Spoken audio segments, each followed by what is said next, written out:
નમસ્કાર જય હિન્દ, વંદે માતરમ વિદ્યાર્થી મિત્રો, તમારું સ્વાગત છે IS lifestyle academy daily current affair એનાલિસિસમાં. આજે આપણે ડિસ્કસ કરવા જઈ રહ્યા છીએ 8 મે ધ હિન્દુ એનાલિસિસ. વાત કરીએ ફ્રન્ટ ન્યૂઝપેપર ઉપરની પહેલી ન્યૂઝની, જે ન્યૂઝ આપણે આવશે જીએસ પેપર 2 આઈઆર માટે. એમાં એક જગ્યાનો ઉલ્લેખ કરેલો છે, જગ્યા છે રાફા. બરાબર, મોસ્ટ ઓફ કેસમાં આવા ફિલ્મ્સના ક્વેશ્ચન બનતા હોય છે જીઓગ્રાફી લોકેશનને બેઝ. તો રાફા એક એરિયા છે, એરિયા ક્યાં છે, બરાબર, અને આખી ડિસ્કશનની તમારી સાથે હું ચર્ચા કરું. તો આ નીચેનો તમે જે દક્ષિણી ભાગ જોવો છો, બરાબર, નીચેનો તમે જે દક્ષિણી ભાગ જોવો છો, આ જે ભાગ છે બોર્ડર છે ઇઝરાયલ કે ફિલિસ્તીન, બરાબર, ઇઝરાયલ કે ફિલિસ્તીન. આ જે છે એ છે સેનાઈ પેનિન્સ્યુલા ઇજિપ્ત, બરાબર, આ જે છે એ છે સેનાઈ પેનિન્સ્યુલા ઇજિપ્ત, બરાબર. અને આ બોર્ડર એરિયા છે. આ શું છે? Border area. હવે આ તમે જે ગાઝા વાળો ભાગ જોવો છો, એનો એક નાનકડો એવો ભાગ જે રફા ક્રોસિંગ છે. આ એનું એક પિક્ચર અહીંયા આપેલું છે તમને. હવે અત્યાર સુધી શું થતું હતું કે ભાઈ ગાઝામાં જેટલા પણ લોકો છે, સિવિલિયન છે, એને જેટલું પણ ખાવા પીવા અને અન્ય જે સામાન જતો હતો એ આ રસ્તેથી જતો હતો. હાલમાં ઇઝરાયલે અહીંયા સ્ટ્રાઇક કરીને આ જે કનેક્ટિવિટી છે એને બંધ કરી દીધી છે.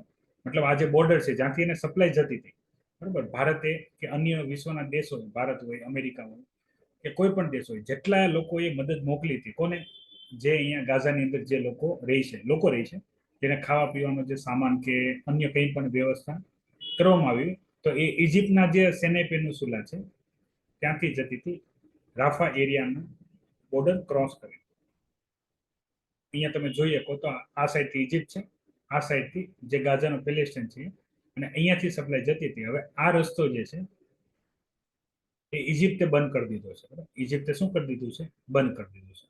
હવે આનાથી નુકસાન શું થશે કે જે પણ લોકો મદદ પહોંચાડી રહ્યા હતા ગાઝામાં, બરાબર, ગાઝાના જે સિવિલિયનો, હવે એ મદદ પહોંચાડી શકાશે નહીં. બરાબર. આવું કરવાનું મુખ્ય કારણ કે ભાઈ ત્યાં જે પણ લોકો વિરોધ કરી રહ્યા છે, બરાબર, એને પકડવાનું અને એર સ્ટ્રાઇક કરીને અહીંયા ઇઝરાયલે, બરાબર, આ જે કનેક્ટિવિટી હતી ગાઝાની અંદર લોકો, એ પણ બંધ કરાવી દીધી છે. તો એક્ઝામ પોઈન્ટ ઓફ વ્યૂ રાફા, બરાબર, કઈ જગ્યાએ આવેલું છે, કઈ કન્ટ્રીની બોર્ડર શેર કરે છે, અને XYZ જે પણ કરંટ અફેર બેઝ પૂછાઈ શકે છે લોકેશનમાં. તો પહેલી જે ન્યૂઝ છે એ છે ઇઝરાયલ અને ગાઝાની, અને ઇજિપ્ત સાથે જે બોર્ડર શેર કરે છે એનું. બીજી ન્યૂઝની વાત કરીએ તો અગત્યની ન્યૂઝ છે, કેરેલાથી ન્યૂઝ છે. ન્યૂઝમાં આપેલ છે west Nile fever. West Nile fever, બરાબર, વાયરસનું નામ છે. તો વાયરસ મચ્છરના માધ્યમથી ફેલાય છે, બરાબર, મચ્છરના માધ્યમથી ફેલાય છે. આનાથી પહેલા મનુષ્યને મચ્છર કરડશે એટલે મચ્છર કરડશે પછી પક્ષીઓમાં, બરાબર. તો બધી જ જગ્યાએ આ વાયરસ જોવા મળે છે અને ઘાતક વાયરસ છે. ફિલિમ્સ માટે એટલી ઇન્ફોર્મેશન ખાલી યાદ રાખજો. વેસ્ટ નાઇલ ફીવર એ કોનાથી થાય છે? મતલબ આને આ રોગ છે, બરાબર. ફીવર એટલે તમને ખ્યાલ આવી જાય, તાવ આવશે, પણ આ કોનાથી થાય છે? બેક્ટેરિયા, ફંગસ, વાયરસ કે અધર માઇક્રો ઓર્ગેનિઝમ ઓર પ્રોટોઝુઆ? તો બેઝિક, એકદમ બેઝિક પૂછાશે, કરંટ અફેર બેઝ પૂછાય તોની વાત છે, અધરવાઇઝ નહીં. હાલમાં આની ચિંતા, બરાબર, કેરેલાને માટે એક ચુનૌતી છે કે આનું વધારે સ્પ્રેડિંગ થાય નહીં, અને આને રોકવામાં આવે. એટલે તમે જોવો છો એને કંટ્રોલ કરવા માટેની એક્ટિવિટી શરૂ છે. વેસ્ટ નાઇલ ફીવર, તો સ્ટેટમેન્ટ બેઝે ઇન્ફોર્મેશન બની એક છે. વેસ્ટ નાઇલ ફીવર એક વાયરસ છે જે કેરેલાના કોઝિકોડેમાં ફેલાયો હતો. ઓલરેડી જે પેશન્ટ છે, બરાબર, એનું મૃત્યુ થયું છે, ઘાતક છે, બરાબર. સ્પ્રેડ થવાના કારણો તો મચ્છરોથી ફેલાય છે, ઓકે, મચ્છરોથી ફેલાય છે. તો આવા સ્ટેટમેન્ટ એ પૂછાતા હોય છે. હાલાકી આ ક્રિટિક, મતલબ ફિલિમ્સ માટે બહુ અગત્યના ટોપિક વાળા ટોપિક થશે. આ ભયંકર થઈ શકે છે જો આનું સ્પ્રેડિંગ વધારે થાય તો વાયરસ. આપણે એને શું કરવું પડશે? આપણે એને કંટ્રોલ કરવું પડશે. પછી એક અગત્યની ન્યૂઝ છે, એ ન્યૂઝ આની પહેલા આપણે એક ટોપિક ચર્ચા કર્યો હતો. એ ટોપિક હતો સિંગલ યુઝ પ્લાસ્ટિક. તમારામાંથી જે વિદ્યાર્થીએ એ ઓલ્ડ કરંટ અફેરની ઇન્ફોર્મેશન જોયું હોય તો સિંગલ યુઝ પ્લાસ્ટિક નો યુઝ, બરાબર, બંધ કરવો પડશે. પણ આપણે ટોટલી એને બંધ નથી કરી શકતા, બરાબર. તો એના કારણો છે શું? શા માટે સિંગલ યુઝ પ્લાસ્ટિક છે એ ખતરો છે આપણા માટે, એની પણ આપણે ચિંતા કરી હતી, બરાબર. બાયો એક્યુમ્યુલેશનની આપણે ચર્ચા કરી હતી. ખાસ કરીને એક્વાટિક સિસ્ટમ, કે ભાઈ સિંગલ યુઝ પ્લાસ્ટિક છે, બરાબર, એ સતત માઇક્રો બીડ્સ, બરાબર, જનરેટ કરતું હશે, તેને આપણે પ્લાસ્ટિક બીડ્સ કહીએ છીએ. અને ઓલરેડી આ ટોપિક ઉપર યુપીએસસી ક્વેશ્ચન પૂછી ચૂક્યું છે, બરાબર. એક ક્વેશ્ચન ઓલરેડી આની પરથી ભૂતકાળમાં પૂછાઈ ગયો છે. તો એ સિંગલ યુઝ પ્લાસ્ટિકને બેન કરવા માટે waste management amendment rule 2021 United નેશને એના કાર્યક્રમની અંદર જોડી દીધું છે, જેની અંદર દરેક કન્ટ્રી જેટલા પણ યુનાઇટેડ નેશન મેમ્બર છે, અહીંયા 175 મેમ્બરની વાત કરી છે, બરાબર, જે આની અંદર એક્ટિવલી પાર્ટિસિપેશન કરશે અને સિંગલ યુઝ પ્લાસ્ટિક જે છે એનો ઉપયોગ બંધ કરશે. બંધ કરશે. પ્લાસ્ટિક બંધ નહીં થાય, પણ જે સિંગલ યુઝ પ્લાસ્ટિક છે એનો ઉપયોગ ટાળવો. હવે આના માટે સામાન્ય લોકો, બરાબર, સિંગલ યુઝ પ્લાસ્ટિક માર્કેટમાં ડિમાન્ડને લીધે ચાલે છે. એટલે માર્કેટમાં ડિમાન્ડ રહેશે. મેં તમને આની દુકાનવાળાનું ઉદાહરણ આપ્યું હતું, રેકડીવાળાનું ઉદાહરણ આપ્યું હતું, કે ભાઈ તમે વસ્તુ લેવા જાઓ છો ને એની પાસે તમે થેલી માગશો તો થેલી આપશે. સિંગલ યુઝ પ્લાસ્ટિક સસ્તી હશે તો કોઈને યુઝ કરવામાં તકલીફ નથી, આપણને પણ અને દુકાનદારને પણ. પણ આનાથી એન્વાયરમેન્ટને પ્રોબ્લેમ છે. તો આપણે શું કરી શકીએ છીએ, હંમેશા સાથે, બરાબર, આપણે જો બાઇક લઈને જતા હોય અથવા કોઈ પણ ટુ વ્હીલર લઈને જતા હોય અથવા કાર લઈને જતા હોય કોઈ વસ્તુ ખરીદવા, તો એટલીસ્ટ આપણી પાસે હંમેશા કોઈ એક થેલો હોવો જોઈએ અથવા થેલી હોવી જોઈએ, જેની અંદર આપણે સામાન લઈ શકીએ. બનતી કોશિશમાં આપણે single use plastic daily base ઉપર આપણે જે યુઝ કરીએ છીએ એનો ઘટાડો કરવાનો છે. Single use plastic detail discussion already આનું આપણે જોઈ લીધું છે, અહીંયા ફરીથી આવેલું છે. અને આની સિવાય પણ જ્યાં પણ જગ્યાએ સિંગલ યુઝ પ્લાસ્ટિક હોય, અને આની સિવાયની પણ બીજી એક્ટિવિટી, જેમાં 19 કેટેગરી આઈડેન્ટિફાઈ કરી છે જ્યાં સિંગલ યુઝ પ્લાસ્ટિક થાય છે, એ બધાને આપણે ધીરે ધીરે એલિમિનેશન કરશું. પ્લાસ્ટિકની શોધ થઈ ત્યારે એક મોટી ક્રાંતિ ગણવામાં આવતી હતી, બરાબર, પણ અત્યારે એ જ ક્રાંતિ આપણને ભારે પડે છે. હવે એક અગત્યની ઇન્ફોર્મેશન છે, આની પહેલા આપણે ચર્ચા કરી હતી બે વસ્તુની, બરાબર, સુપ્રીમ કોર્ટને, કે ભાઈ તમે તમારી પ્રોડક્ટને લઈને જે ગ્રાહક છે, બરાબર, તો એ ગ્રાહકને ખોટી એટલે મિસલીડિંગ એડવર્ટાઇઝમેન્ટ બનાવી શકો નહીં. તો પતંજલિનું ઉદાહરણની આપણે ચર્ચા કરી હતી, જેમાં પતંજલિ દ્વારા ડાયાબિટીસ, હાઇપરટેન્શન અને અન્ય એવા અસાધ્ય રોગો, બરાબર, જેની દવા બની જ નથી અથવા દવાથી જેનું નિદાન નથી થઈ શકતું, એના નિદાન કરવાનો શું કરવામાં આવ્યો હતો, નિદાન થઈ શકે છે એવી વાત જાહેર કરવામાં આવી હતી. હાલાકી એવી કોઈ પણ પ્રેક્ટિકલ અથવા એનાલિટિકલ જે ટેસ્ટ હોય એમાં એની જે પ્રોડક્ટ હોય, મતલબ દવાઓ આયુર્વેદિક, એવી સાબિતી નથી આવી. તો એના માટે સુપ્રીમ કોર્ટે ફાઇનલી બે વસ્તુ ડિસ્કસ કરી છે. એમાં એક જે વસ્તુ છે એ છે કે ભાઈ જે પણ આવી કોઈ પણ ખોટી ઇન્ફોર્મેશન પબ્લિક કરશે, બરાબર, એના ઉપર એક્શન લઈ શકાશે. બીજું કે આવી ઇન્ફોર્મેશન પબ્લિક કરવા પહેલા, મતલબ ટીવીમાં બ્રોડકાસ્ટ કરવા પહેલા જે બ્રોડકાસ્ટ સેવા પોર્ટલ હશે એની અંદર એક સેલ્ફ ડિક્લેરેશન, બરાબર, શબ્દ યાદ રાખજો, સેલ્ફ ડિક્લેરેશન, કે તમે જે ઇન્ફોર્મેશન આપો છો એની અંદર તમે જે દાવો કરો છો એ દાવો સાચો છે અને અમે એની પૂરતી જે પણ ટેસ્ટ હોય અથવા કંઈ પણ હોય તો એ અમે કરેલું છે. આ વાત થઈ ગઈ ડિજિટલ મીડિયાની, મતલબ ટીવી ટેલિવિઝનના માધ્યમથી જે પણ એડવર્ટાઇઝમેન્ટ કરવામાં આવશે એની. પછી વાત કરી લઈએ કે ભાઈ માની લો પેપરમાં જાહેરાત આપે તો, જેને કહેવાય પ્રેસ અથવા પ્રિન્ટ મીડિયા. તો આ આપણા માટે અગત્યનું છે, મીડિયાવાળા અને સુપ્રીમ કોર્ટના બંને માટે અગત્યનું. GS પેપર 2 ઇન્ડિયન પોલિટી માટે અગત્યનું થશે, બરાબર, કઈ રીતે આપણે જે ફેક એડવર્ટાઇઝમેન્ટ હોય એને આપણે રોકી શકીએ.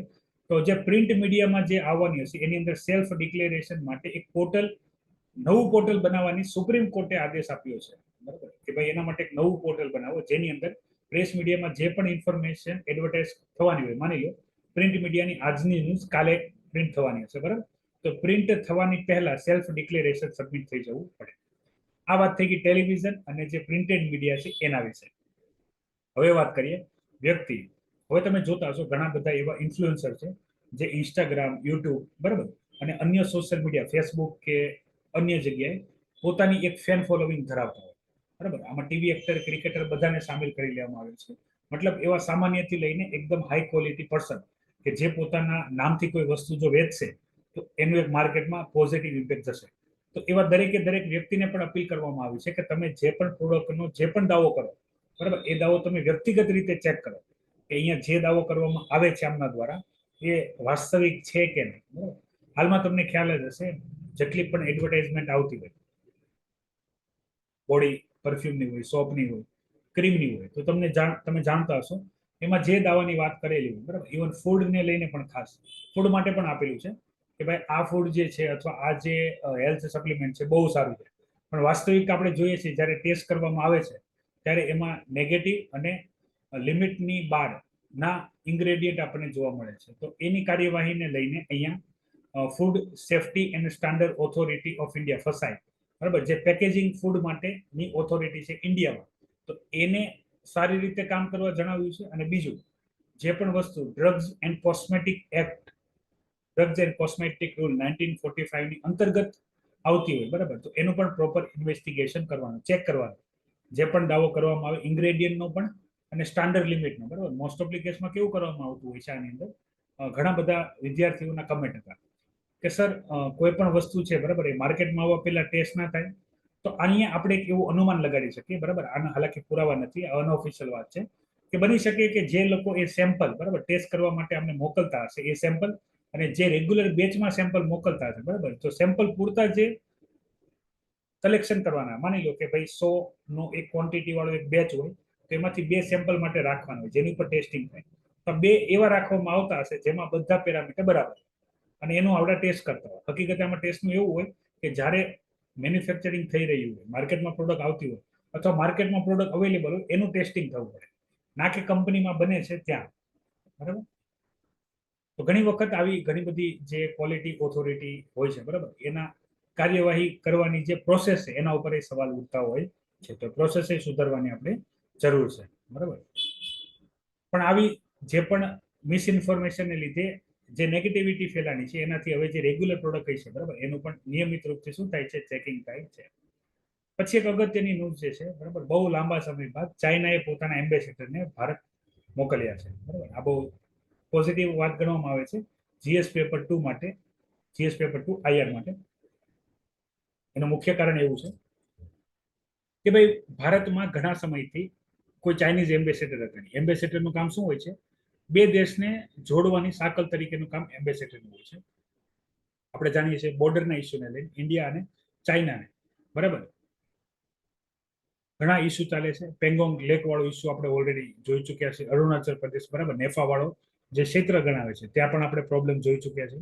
તો પ્રોબ્લેમ ઉપર વાતચીત અત્યાર સુધી બે દેશના જે સિક્યુરિટી ફોર્સીસ હતા, બરાબર, આર્મી લેવલે વાતચીત થતી હતી, કમાન્ડર લેવલે વાતચીત થતી હતી. હવે એમ્બેસેડર લેવલે વાતચીત થશે જે ડાયરેક્ટ બે દેશના જે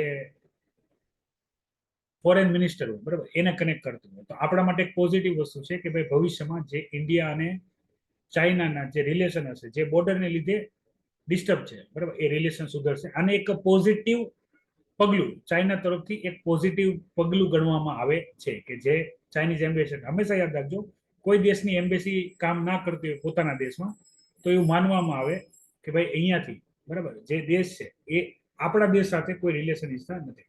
આપણે પણ આવું કરે છે. અફઘાનિસ્તાનની અંદર આપણા પણ એમ્બેસેડર જ્યારે તાલિબાન સરકાર આવી હતી તો આપણે એક્ઝિટ કરી લીધા હતા, બરાબર, પછી ઘણો લાંબો સમય ડિસ્ટર્બન્સ રહ્યું હતું. પછી આપણે સેમ એમ્બેસેડર વાળી વાત આપણે જોઈ હતી માલદીવ્સ વાળા કેસમાં, બરાબર, કે જ્યારે માલદીવ્સના જે મિનિસ્ટરો હતા, બરાબર, એને ક્રિટિસિઝમ કરેલું હતું ઇન્ડિયન પ્રાઇમ મિનિસ્ટરની બાબતો ઉપર. તો ત્યારે પણ આ ચર્ચા થઈ હતી. અને હવે આ ચાઇનીઝ ગવર્મેન્ટ દ્વારા જે ભારતમાં એમ્બેસેડર મોકલવામાં આવ્યા છે, બરાબર, એ આપણા માટે અગત્યનું છે. યાદ રાખજો, તમારામાંથી ઘણા વિદ્યાર્થી જે યુપીએસસી પાસ કરશે, બરાબર, એ આઈએફએસ ઓફિસર બનશે, ઇન્ડિયન ફોરેન સર્વિસ, બરાબર. તો એની અંદર એને વિદેશમાં, બરાબર, 5 થી 7 વર્ષ કોઈ પણ મિત્ર દેશ કે નોન મિત્ર દેશ, ફ્રેન્ડ કન્ટ્રી કે નોન ફ્રેન્ડ કન્ટ્રી અથવા નેબર કન્ટ્રી અથવા હાઈ પ્રોફાઇલ કન્ટ્રી, બધાની અંદર તમને મોકલી શકે છે. તમારું કામ સારું રહ્યું, બરાબર, તો તમે એ દેશની અંદર એકદમ હાઈએસ્ટ પોસ્ટ, મતલબ ઇન્ડિયાના આઈએફએસમાં જે અમેરિકામાં હશે, અમેરિકામાં સૌથી ઉચ્ચ વ્યક્તિ હશે અમેરિકાની એમ્બેસીમાં, બરાબર, એને કહેવાય ઇન્ડિયન એમ્બેસેડર. ક્યાં? યુએસમાં, બરાબર. તો દરેક દેશમાં એક ભારત એમ્બેસી હોય. હાલાકી જે વિદ્યાર્થી બહાર નહીં જતા હોય, બરાબર, એ વિદ્યાર્થીને ખ્યાલ નહીં હોય બાકીના વિદેશમાં રહેતા તમારા સગા સંબંધી બહાર રહેતા હોય બરાબર, તો તમને ખ્યાલ હશે એક મહત્વની ભૂમિકા હોય છે એક એમ્બેસેડરની દેશની અંદર. તો વિદ્યાર્થી આજના માટે એટલી ઇન્ફોર્મેશન હતી જે એક્ઝામ પોઈન્ટ ઓફ વ્યૂ કામની હતી, જેનું આપણે ડિટેલ ડિસ્કશન જોયું. અહીંયા જેટલી પણ ન્યૂઝની આપણે ડિસ્કશન કરી બરાબર, એમાં કોઈ ડાઉટ હોય તો પેલા જણાવો. એની ડાઉટ, એની ક્વેશ્ચન?